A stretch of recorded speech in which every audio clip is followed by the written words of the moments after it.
Ferdy Sambo diketahui menelpon seseorang yang hingga kini belum diketahui beberapa jam setelah menembak mati Brigadir J di rumah dinasnya.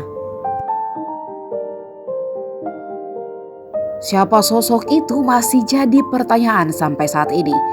Ferdy Sambo disebutkan AKBP Ari Cahyandugraha alias Acai menghubungi seseorang cukup lama saat dirinya tiba di lokasi penembakan. Hal itu diutarakan dalam agenda pemeriksaan saksi dengan terdakwa AKP Irfan Widianto. Acai mengatakan ia datang ke rumah dinas Ferdy Sambo yang terletak di Komplek Polres Duren 3. Ia pun melihat jasad Brigadir J terkapar di dekat tangga. Kemudian Acai juga melihat sejumlah anggota Provos Polri hingga ajudan.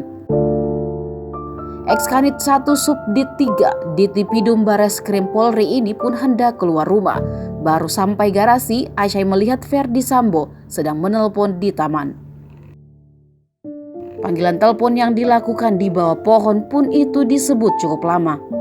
Meski begitu, Acai tidak mengetahui sosok misterius yang ditelepon Ferdy Sambo. Tak lama kemudian mobil ambulans datang untuk mengangkut jasad Brigadir J.